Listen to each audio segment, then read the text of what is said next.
ಮತ್ತೊಂದು ಕಡೆ ಅಸಲಿ ಆಟವನ್ನ ಶುರು ಮಾಡಿದ್ರ ಡಿಸಿಎಂ ಡಿಕೆ ಶಿವಕುಮಾರ್ ಅವರು. ಈ ಪ್ರಶ್ನೆ ಕಾಡ್ತಾ ಇದೆ ಇದೀಗ.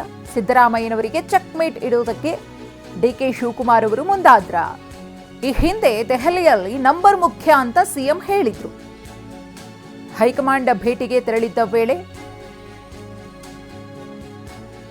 ಹೇಳಿದ್ರು. ಇದೇ ನಂಬರ್ ಗೇಮ್ ಅನ್ನ ಇದೀಗ ಡಿಸಿಎಂ ಡಿಕೆ ಶಿವಕುಮಾರ್ ಅವರು ಮಾಡ್ತಾ ಇದ್ದಾರೆ.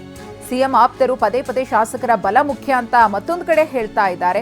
ಹೀಗಾಗಿ ತಮ್ಮ ಬಳಿಯೂ ಕೂಡ ಶಾಸಕರಿದ್ದಾರೆ, ತನಗೂ ಕೂಡ ಶಾಸಕರಿಂದ ಬೆಂಬಲ ಇದೆ ಅನ್ನೋದನ್ನ ತೋರಿಸೋದಕ್ಕೆ ಡಿಸಿಎಂ ಡಿಕೆ ಶಿವಕುಮಾರ್ ಪ್ಲಾನ್ ಮಾಡದಂತೆ ಕಾಣಿಸ್ತಾ ಇದೆ.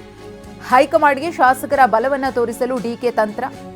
ನಿನ್ನೆ ಜೈಲಿನಲ್ಲಿರುವಂತಹ ಶಾಸಕರನ್ನ ಕೂಡ ಭೇಟಿ ಮಾಡಿ ಬಂದಿದ್ರು. ವೀರೇಂದ್ರ ಪಪ್ಪಿ ಮತ್ತು ವಿನಯ್ ಕುಲಕರ್ಣಿಯವರನ್ನ ಭೇಟಿಯಾಗಿ ಚರ್ಚೆ ಮಾಡಿ ಬಂದಿದ್ರು. ಹೊರಗಡೆ ಬಂದ ಮೇಲೆ ಭೇಟಿಯ ಹಿಂದಿನ ಉದ್ದೇಶ ಏನು ಅಂತ ಕೇಳಿದಂತಹ ಸಂದರ್ಭದಲ್ಲಿ ಅವರನ್ನ ಒಂದಷ್ಟು ಮಂದಿ ಬೇಕು ಅಂತ ಷಡ್ಯಂತ್ರ ಮಾಡಿ ಒಳಗಡೆ ಕಳಿಸಿದ್ದಾರೆ. ಹಾಗಾಗಿ ಹೀಗೇನೆ ಯೋಗಕ್ಷೇಮವನ್ನು ವಿಚಾರಿಸೋದಕ್ಕೋಸ್ಕರ ಹೋಗಿದ್ದೆ ಅಂದ್ರು. ಆದರೆ ಆ ಭೇಟಿ ರಾಜಕೀಯ ಸ್ವರೂಪವನ್ನ ಪಡ್ಕೊಂಡಿದೆ. ಇನ್ನು ಪ್ರದೇಶವಾರು ಶಾಸಕರ ಬೆಂಬಲ ತೋರಿಸಲು ಡಿಕೆ ಟೀಮ್ ಪ್ಲಾನ್ ಅನ್ನ ಮಾಡಿಕೊಂಡಿದೆ.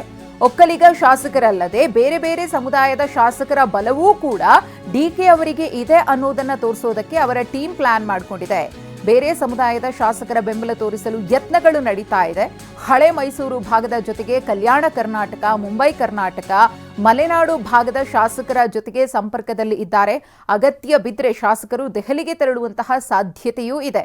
ಎಲ್ಲಾ ಸಮುದಾಯಗಳ ಎಲ್ಲಾ ಭಾಗಗಳ ಬೆಂಬಲ ಡಿಕೆ ಶಿವಕುಮಾರ್ ಅವರಿಗೂ ಕೂಡ ಇದೆ ಅನ್ನೋ ಸಂದೇಶವನ್ನ ಸಿಎಂ ಸಿದ್ದರಾಮಯ್ಯನವರಿಗೆ ಹಾಗೆಯೇ ಹೈಕಮಾಂಡ್ಗೆ ತೋರಿಸುವಂತಹ ಕೆಲಸವನ್ನ ಇಲ್ಲಿ ಡಿಕೆ ಬಣ ಮಾಡ್ತಾ ಇರುವುದಂತೂ ಸ್ಪಷ್ಟವಾಗಿ ಕಾಣಿಸ್ತಾ ಇದೆ.